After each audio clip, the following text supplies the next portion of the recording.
Okay, let's jump in. Welcome to this deep dive, where we're exploring a really fascinating and honestly quite specific concept. It comes from a document we've looked at concerning l'offrande, the offering, and the significant powers it's claimed to have. That's right. We're working from a single source today, one that really goes deep into what it sees as the spiritual meaning and, I suppose, the mechanics behind offerings and sacrifices. It lays out a very particular worldview about how things operate in what it calls the invisible realm. And our goal here is, well, it's straightforward, but maybe not simple. We want to dig into this document, pull out its key ideas, how it defines offerings, where it says they come from, why it argues they're important, and if they're still relevant now. Strictly based on what's in this text. Absolutely. And, the source doesn't really ease you into it. It starts right off with this pretty potent central idea. An offering isn't just like giving something. It's explicitly defined as a sacrifice. Sacrifice, right. And it claims this sacrifice uses a specific spiritual language, has real power within this invisible world, the world of spirits. Okay, so let's start right there. How does this document actually define offering and sacrifice? It mentions sikisof. Yeah, something that offers itself. But the core distinction it makes immediately is this isn't just giving, it is a sacrifice. And sacrifice here isn't used lightly. It's defined as, what, something excellent, something you treasure. Exactly. A cherished good, a treasure. And crucially, it has to cost you significantly when you offer it. It's got to be something you hold dear, something that feels like a loss, and you choose to lose it by offering it to a, quote, heavenly inhabitant. So you're using earthly things, goods, treasures, but the document insists this isn't an earthly deal. No, it calls it the language of the sky, a language understood in the spirit world. Right, which brings us to a really key distinction the source makes, one that seems foundational to this whole idea of cost. The difference between a bien and a trésor. Yes, this is critical. A bien, as the source puts it, is a product of your work, something earned, something you had to fight for. Okay, earned goods. And a trésor. A trésor is something you possess, really possess. You also fight for it, the source says, but you fight by transforming your bien, your earned good, into your trésor. So the implication is that maybe people acquire goods, the biens, but they don't always take that next step to make it a treasure. That seems to be the idea, and the claim is quite significant.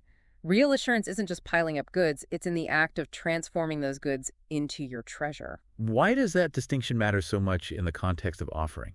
Because, according to this source, a bien can be lost. It's kind of external.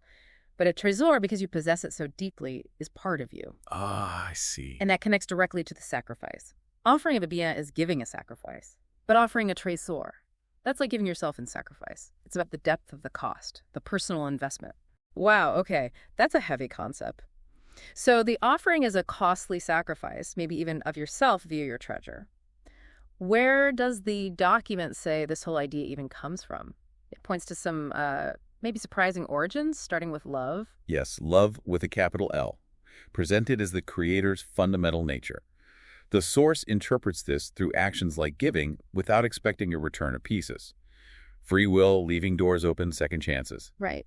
And it claims this very nature, this love, is itself an invitation to make sacrifices. Then it talks about creation itself. As an offering, yes. The Creator's offering to himself, essentially enabling life outside of himself.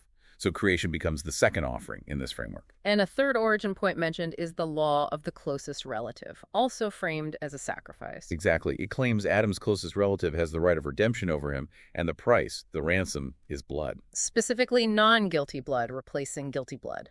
Right. The non-guilty blood of this relative stands in for Adam's guilty blood. And the source is quite blunt here. It says if you deny salvation through redemption, you just don't understand this law of sacrifices it's outlining.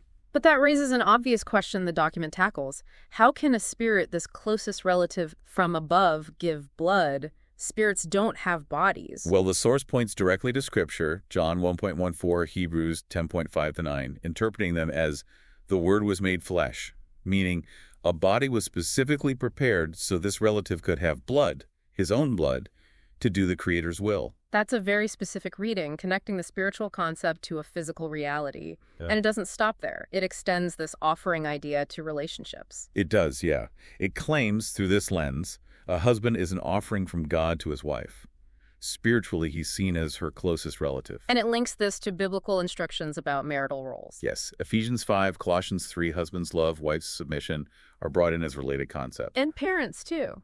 Presented as an offering to children. It uses this sort of poetic phrasing. A father can give his son for the world. A mother might sacrifice the world for her son. It's applying this framework of costly giving within the family. Okay, so we have definitions, origins rooted in love, creation, redemption. Now, the document addresses a potentially tricky theological point. Is God's plan about killing one person for another? It answers directly, no. The project, it asserts, was calling creation into existence. Full stop. But then it immediately argues that creation comes with its own operating laws, laws that science discovers, laws we use. Right, and it uses that very down-to-earth analogy, the chicken farm. Yeah. If you start a chicken farm, you're responsible for everything, including the waste management. You can't blame God for how chickens are designed. Okay, so applying that. The source claims God created, so he manages the operating laws of his creation.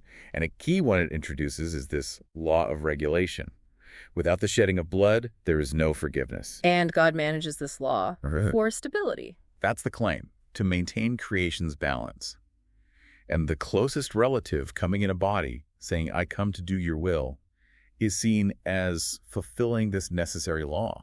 It even suggests this solution, this expiation offering, was prepared before Adam was created? Yeah, pre-planned, according to this interpretation.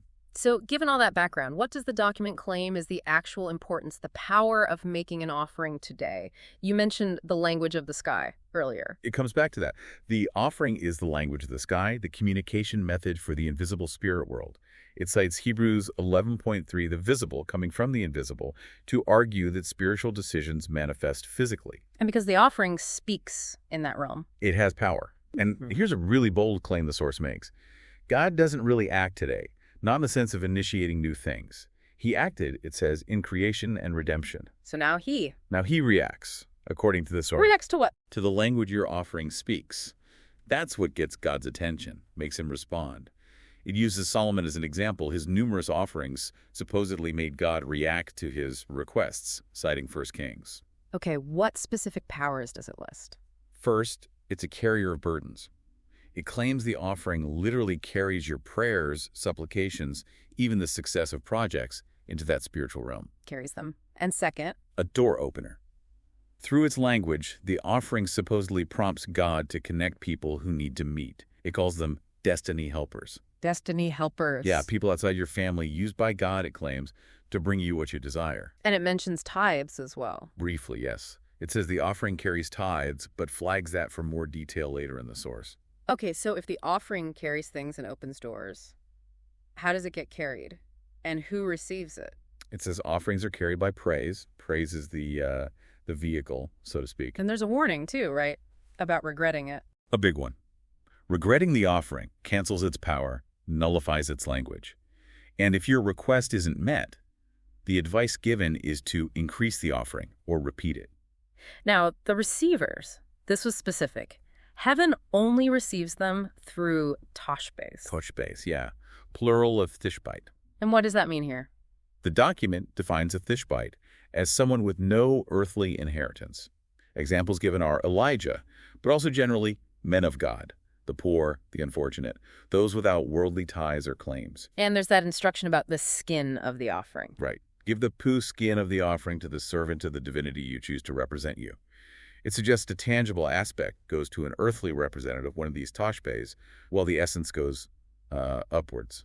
And you should do this often, in all situations. Yes, it presents offerings as heavenly laws and says their power needs to be regulated on earth by knowing how to give them properly. Which seems to lead directly into the specific laws it claims these offerings activate.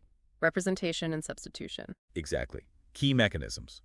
The law of representation is for good. Your offering represents you, where decisions about your life elevation or fall are made spiritually. It uses Sodom as a negative example. Yeah, claiming Sodom wasn't represented where its fate was decided. And it links this representation failure specifically to not supporting the poor and afflicted, essentially. A failure to make the right kind of offering, leaving them without a voice in that spiritual court. And the law of substitution for evil. This law, it claims, takes evil aimed at you and turns it into good for you.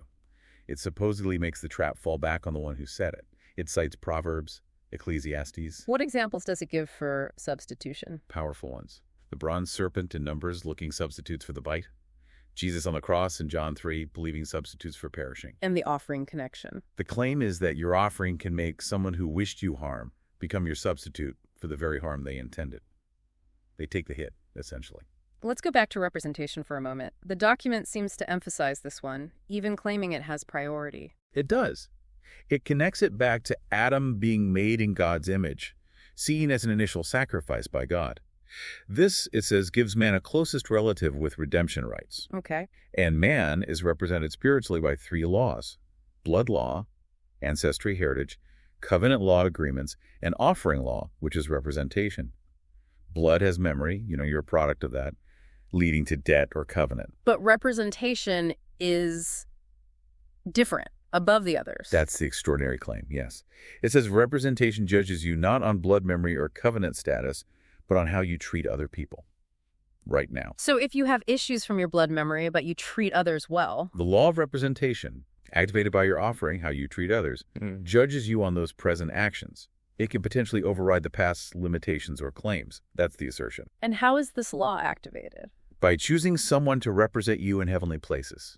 It connects back to giving the skin of the offering to your chosen representative, the servant of the divinity. It also mentions tithe again here. As a way to enter covenant for representation. And as his thin of alms and gifts also activates this law. It keeps circling back. Offerings are heavenly laws. Knowing how to give them regulates their power on earth. That's the constant refrain. Which brings us to the final big question the source tackles. Is any of this still relevant today, especially after Jesus' sacrifice? It asks that directly. If Jesus paid for everything, why are believers told to carry their own cross? It challenges that common understanding. So what did Jesus pay for, according to this source? It references John 3.16, Ephesians 1.3, and interprets it as paying for all kinds of spiritual blessings in the heavenly places in Christ. The blessings are secured there. But bringing them down here, regulating them on earth, that still involves these laws, including offerings. That's precisely the argument. So yes, offerings are absolutely still current and necessary within this framework for the world of good, and interestingly, it says also for the world of evil. It even claims offerings for good are more powerful. Twice as powerful, yeah. It attributes this to the idea that 2/3 of the angels remained good. But there's a catch right at the end of that section. A rather pointed observation. It cites Luke 16.8, suggesting that the children of the good world often don't actually know how to make their offerings speak effectively, while the children of this age, implied to be those aligned with the evil world, are more shrewd, better at using their spiritual mechanics. Oh, okay. That is quite a detailed and specific system we've unpacked from this single document. We've gone from the definition costly sacrifice, bien versus trésor, through origins and love, creation, redemption. To the claimed powers, carrying burdens, opening doors, activating these major spiritual laws, representation, which it puts above others, and substitution. And finally, its argument for why this is all still relevant today, suggesting a need to actively engage these heavenly laws to regulate power on earth, even after Christ's sacrifice. It's a perspective where physical actions, these offerings, are a crucial spiritual language. And the core ideas keep resurfacing. The importance of cost, giving your trésor, giving yourself, and these mechanisms of representation and substitution, especially that claim about representation overriding past judgments, based on how you treat others now. It definitely leaves you with something provocative to consider, taken directly from the source's own conclusions. If offerings are these heavenly laws regulating earthly power, and if, as it claims, those aligned with good are maybe less adept at using them, what are the implications of understanding or perhaps not understanding these purported spiritual mechanics in how you navigate your life? Definitely food for thought.